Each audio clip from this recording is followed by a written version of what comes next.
ಇವತ್ತು ಜನಪ್ರತಿನಿಧಿ ನ್ಯಾಯಾಲಯದಲ್ಲೂ ಕೂಡ ಇದು ಯಾರು ತನಿಖೆ ಮಾಡಬೇಕು ಅನ್ನೋದ್ರ ಕುರಿತಾಗಿ ತೀರ್ಪು ಬರೋದು ಬಾಕಿ ಇದೆ ಸರ್. ಅಲ್ಲಿ ಏನು ನಿರೀಕ್ಷೆ ಇದೆ ಸರ್ ನಿಮಗೆ? ಗೊತ್ತಿಲ್ಲ, ಅದು ಜಡ್ಜ್ಮೆಂಟ್ ಏನು ಬರುತ್ತೆ. ಅಲ್ಲೂ ಹಿಂಗೆ ಆದರೆ ನಾವೇನು ಮಾಡೋದು? ಇದು ಅದನ್ನು ನಮಗೆ ವಿಶ್ವಾಸ ಇದೆ, ನ್ಯಾಯಯುತವಾಗಿ ಅದು ಜಡ್ಜ್ಮೆಂಟು ತೀರ್ಪು ಬರುತ್ತೆ ಅಂತ ವಿಶ್ವಾಸ ಇದೆ. ಬೇರೆ ಸಚಿವರ ಮೇಲೂ ಕೂಡ ಕಂಪ್ಲೇಂಟ್ ಹೋಗಿದೆ ಈ KDP ವಿಚಾರಕ್ಕೆ ಸಂಬಂಧಪಟ್ಟಂತೆ. ಇದೆಲ್ಲ ಈ ಒಂದು ಆದೇಶದಿಂದ ಗವರ್ನರ್ಗೂ ಒಂದು ರೀತಿ ಬಲ ಬಂದಂಗಾಯಿತು. ಮತ್ತೇನೋ ನಿಮ್ಮ ಸರ್ಕಾರದ ಕೆಲವು ಸಚಿವರ ವಿರುದ್ಧ ಪ್ರಾಸಿಕ್ಯೂಷನ್ ಬಲ ಬಂದಿರ್ಬೋದು, ಆದರೆ ಅದನ್ನು ಎಲ್ಲರಿಗೂ ಅಪ್ಲೈ ಮಾಡಬೇಕಲ್ಲ. ಮೊನ್ನೆ ಕುಮಾರಸ್ವಾಮಿ ಅವ್ರಿಗೆ ಅಪ್ಲೈ ಮಾಡಬೇಕು, ಶ್ರೀಮತಿ ಜೊಲ್ಲೆ ಅವರಿಗೆ ಅಪ್ಲೈ ಮಾಡಬೇಕು, ಆಮೇಲೆ ನಮ್ಮ ಇವರು ನಿರಾನಿ ಅವ್ರಿಗೆ ಅಪ್ಲೈ ಮಾಡಬೇಕು, ಜನಾರ್ದನ್ ರೆಡ್ಡಿ ಅವ್ರಿಗೆ ಅಪ್ಲೈ ಮಾಡಬೇಕು. ಆ ಬಲ ಬಂದಿದೆ ಅಂತೇಳಿ ಬರೀ ಒಂದು ಒಬ್ಬರಿಗೆ ಮಾತ್ರ ಅಥವಾ ಒಂದು ವರ್ಗಕ್ಕೆ ಮಾತ್ರ ಮಾಡೋದು ಸರಿ ಕಾಣಿಸಲ್ಲ ಅಲ್ವಾ?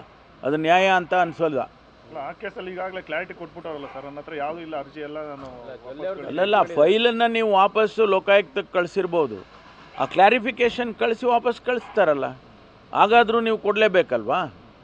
ಕುಮಾರಸ್ವಾಮಿ ಅವ್ರದ್ದು ಏನು ಕಳಿಸಿಲ್ಲ, ಅವರು ಬೇರೆ ಇದನ್ನು ಕಳಿಸಿದ್ದಾರೆ. ಅದು ಕ್ಲಾರಿಫಿಕೇಷನ್ ಲೋಕಾಯುಕ್ತದವ್ರು ಕೊಟ್ಟಿದ್ದಾರೆ ಕೆಲವು ಫೈಲು ಅಂತ ಕೇಳಿದೆ. ಅದಕ್ಕೆ ಆ್ಯಕ್ಟ್ ಮಾಡಬೇಕಲ್ಲ. ಆವಾಗ ಈ ಏನು ಶಕ್ತಿ ಬಂತು ನನಗೆ ಅಂತ ಹೇಳಿ ಬಲ ಬಂತು ಅಂದ್ರಲ್ಲ ನೀವು, ಆ ಬಲನ ಅಲ್ಲಿಗೂ ಉಪಯೋಗಿಸ್ಬೇಕು. ಈಗ ಈ ಹೋರಾಟ ಮಾಡೋ ವಿಚಾರಕ್ಕೆ ಏನು ಸರ್, ರಾಜ್ಯಪಾಲರು ಈ ಪಕ್ಷಪಾತಿ ನಡವಳಿಕೆ, ಇವಾಗ ಪಾದಯಾತ್ರೆ ಎಲ್ಲ ಆಯಿತು, ಈ ರಾಷ್ಟ್ರಪತಿ ಭವನದ ತನಕ ತೆಗೆದುಕೊಂಡು ಹೋಗಬೇಕು ಅನ್ನೋದಿತ್ತು. ಈ ಪರಿಸ್ಥಿತಿ ಇನ್ನಷ್ಟು ಬಿಗಡಾಯಿಸ್ತಾ ಇದೆ. ಈಗೇನು ಈ ತೀರ್ಮಾನ ನೋಡೋಣ, ಪಕ್ಷ ಏನು ತೀರ್ಮಾನ ಮಾಡುತ್ತೆ. ನಮ್ಮ ಅಧ್ಯಕ್ಷರು ಶಿವಕುಮಾರ್ ಅವರು ಇದ್ದಾರೆ, ಅವರು ಮತ್ತು ಹೈಕಮಾಂಡ್ನವ್ರು ಏನು ಸೂಚನೆ ಕೊಡ್ತಾರೆ ಅದ್ರ ಮೇಲೆ ಮುಂದುವರಿಯುತ್ತೆ ನಮ್ಮ ಹೋರಾಟ, ಅದ್ರ ಮೇಲೆ ಮುಂದುವರಿಯುತ್ತೆ. ಬಿಜೆಪಿಯವರು ಈಗ CM ರಾಜೀನಾಮೆಗೆ ಆಗ್ರಹಿಸಿ ರಾಜ್ಯಾದ್ಯಂತ ಹೋರಾಟಕ್ಕೆ ಕರೆ ಕೊಟ್ಟಿದ್ದಾರೆ. ಅವರು ಕರೆ ಕೊಡ್ಲಿಕ್ಕೆ ಅವರ ಉದ್ದೇಶನೇ ಅದೇ ಇದೆಯಲ್ಲ. ಅವರ ಉದ್ದೇಶನೇ ಮುಖ್ಯಮಂತ್ರಿಗಳು ರಾಜೀನಾಮೆ ತೊಗೋಬೇಕು ಅಂತಿರೋದ್ರಿಂದ ಅವರು ಹೋರಾಟ ಮಾಡೋದ್ರಲ್ಲಿ ಆಶ್ಚರ್ಯ ಪಡೋವಂಥದ್ದು ಏನಿಲ್ಲ. ಆದರೆ ನಾವು ರಾಜೀನಾಮೆ ಕೊಡೋದಿಲ್ಲ, ಯಾವ ಕಾರಣಕ್ಕೂ ಕೊಡ್ಕೂಡ್ದು ಅಂತೇಳಿ ನಾವೆಲ್ಲರೂ ಕೂಡ ಮುಖ್ಯಮಂತ್ರಿಗಳಿಗೆ ಒತ್ತಾಯ ಮಾಡಿದ್ದೇವೆ. ಅವರು ಯಾವುದೇ ಕಾರಣಕ್ಕೂ ಕೊಡ್ಕೂಡ್ದು.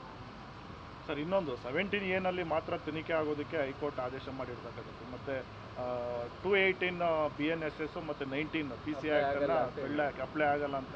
ಆ ಟೆಕ್ನಿಕಲ್ ಡೀಟೇಲ್ಸ್ ಬಗ್ಗೆ ಕ್ಲಾರಿಟಿ ಅವ್ರಿಗೆ ಮಾತ್ರ ಇರಬೇಕಷ್ಟೇ. ಇದು ಯಾವ ರೀತಿ ಆ 17A ಅಪ್ಲೈ ಮಾಡ್ತಾರೆ, ಯಾವ ರೀತಿ 218 ಮಾಡ್ತಾರೆ, ಅದನ್ನು ಟೆಕ್ನಿಕಲಿ ಅವರು ಕ್ರಮ ತಗೊಳ್ತಾರೆ. ಅದನ್ನು ಕಾಯ್ದು ನೋಡೋಣ. Thank you. ಮಹಾಲಕ್ಷ್ಮಿ ಕೊಲೆ ಕೇಸಲ್ಲಿ ಯಾರು ಕಸ್ಟಡಿಗೆ ಏನಾದ್ರು ತಗೊಂಡಿದ್ದಾರಾ ಸರ್? ಯಾರು ಭಾಳ ಗಂಭೀರವಾಗಿ ಅದನ್ನು ತೊಗೊಂಡಿದ್ದೇವೆ. ಯಾಕೆಂದರೆ ಇಡೀ ಬೆಂಗಳೂರನ್ನೇ ತಲ್ಲಣಿಸ್ತಕ್ಕಂಥ ಒಂದು ಮರ್ಡರು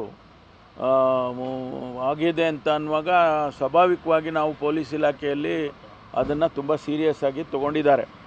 ಈಗಾಗಲೇ ಒಬ್ಬ ವ್ಯಕ್ತಿಯನ್ನು ಒರಿಸ್ಸಾದಲ್ಲಿ ಅವರು ಇದ್ದಾನೆ ಅಂತ ಹೇಳಿ ಗುರ್ತಹಚ್ಚಿ ಅದನ್ನು ಅವನೇ ಮಾಡಿದ್ದಾನೆ ಅಂತ ಒಂದಿಷ್ಟು ಮಾಹಿತಿಗಳನ್ನು ಕಲೆ ಹಾಕಿದ ಮೇಲೆ ಪೊಲೀಸ್ನವರು ಈಗ 3-4 ಟೀಮ್ ಮಾಡಿ ಅಲ್ಲಿಗೆ ಕಳಿಸಿದ್ದಾರೆ.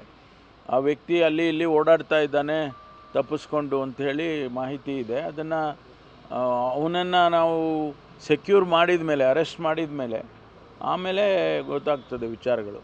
ಸರ್, ಒಂದಿಬ್ಬರನ್ನ ಕಸ್ಟಡಿ ತೊಗೊಂಡಿದ್ದಾರೆ, 2-3 ಜನ ತೊಗೊಂಡಿದ್ರು. ಅದರಲ್ಲಿ ಇವ್ರದ್ದು ಹೆಚ್ಚು ಎವಿಡೆನ್ಸಸ್ಗಳು ಅಥವಾ ಮಾಹಿತಿಗಳ ಆಧಾರದ ಮೇಲೆ ಇವರು ಆ ವ್ಯಕ್ತಿನೇ ಇನ್ವಾಲ್ವ್ ಆಗಿದ್ದಾನೆ ಅನ್ನೋ ಒಂದು ಸಂದೇಹ ಬಂದಿದೆ. ಅದರಿಂದ ಅವನನ್ನು ಸೆಕ್ಯೂರ್ ಮಾಡೋದಕ್ಕೆ ಪ್ರಯತ್ನ ಮಾಡ್ತಾ ಇದ್ದಾರೆ. CM ನಿನ್ನೆ ತೀರ್ಪು ಬಂದಮೇಲೆ 2 ಸರಿ ನಾನು ರಾಜೀನಾಮೆ ಕೊಡೋದಿಲ್ಲ ಅಂತೇಳಿ ಹೇಳಿದ್ದಾರೆ. ಅಂದರೆ ಇನ್ನು ಪಕ್ಷದ ಒಳಗೆ ಏನಾದರೂ ಒತ್ತಡಗಳಿದಾವೆ ಸರ್? ಒಳಗೇನು ಒತ್ತಡ ಅಲ್ಲ, ಭಾರತೀಯ ಜನತಾ ಪಾರ್ಟಿಯವರು ರಾಜೀನಾಮೆ ಕೊಡಬೇಕು ಅಂತ ಅವರೆಲ್ಲ ಹೇಳ್ತಾ ಇದ್ದಿದ್ದಕ್ಕೆ ಅದಕ್ಕೆ ಉತ್ತರ ಕೊಟ್ಟಿದ್ದಾರೆ ಅವರು. ನಮ್ಮಲ್ಲಿ ಯಾವುದೇ ಅಂತಹ ವ್ಯತ್ಯಾಸಗಳಾಗಲಿ ಆ ಭಾವನೆಗಳಾಗಲಿ ನಮ್ಮ ಪಕ್ಷದ ಒಳಗಡೆ ಯಾರಿಗೂ ಕೂಡ ಇಲ್ಲ. ಬಳಿಕ ಹೈಕಮಾಂಡ್ ನಿಲುವು ಸೇಮ್ ಇದೆ ಸರ್? ಹೌದು, ಈಗ ವೇಣುಗೋಪಾಲ್ ಅವರು ಹೇಳಿದಾರಲ್ಲ ನಿನ್ನೆ ದಿವಸ, ಸುರ್ಜಿವಾಲಾ ಅವರು ಹೇಳಿದ್ದಾರೆ ಹೈಕಮಾಂಡ್ ಈಸ್ ವಿತ್ ಯು ಅಂತ ಹೇಳಿ ಸ್ಪಷ್ಟವಾಗಿ ಹೇಳಿದ್ದಾರೆ. ಸಿದ್ದರಾಮಯ್ಯನವರು ಈ ಹೈಕೋರ್ಟ್ ಆದೇಶದಿಂದ ಸ್ವಲ್ಪ ವೀಕ್ ಆಗಿದಾರ ಅಂತ ನಾವು ಭೇಟಿಯಾಗಿದ್ರಿ ಸರ್, ನಿಮ್ಗೆ ಹಂಗೆ ಅನ್ಸುತ್ತಾ? ನಿನ್ನೆ ತಾವು ಕೂಡ ಭೇಟಿಯಾಗಿ. ಹೌದು, ನಮಗೇನು ಹಂಗೆ ಅನ್ಸಲ್ಲಪ್ಪ. ಗುಂಡ್ಕಲ್ ಇದ್ದಂಗೆ ಅವರೇ ಎಲ್ಲ ರೀ, ಗುಂಡ್ಕಲ್ ಇದ್ದಂಗೆ ಅವರೇ ಸಿದ್ದರಾಮಯ್ಯನವರು. ಅವ್ರು ಯಾಕೆ ವೀಕ್ ಆಗ್ತಾರೆ? ನಮಗೇನು ಹಂಗೆ ಅನಿಸಿಲ್ಲ. ನೀವು ಈ ಕ್ಯಾಮ್ರಾ ಕಣ್ಣಲ್ಲಿ ಏನು ಬರುತ್ತೋ ಗೊತ್ತಾಗಲ್ಲ.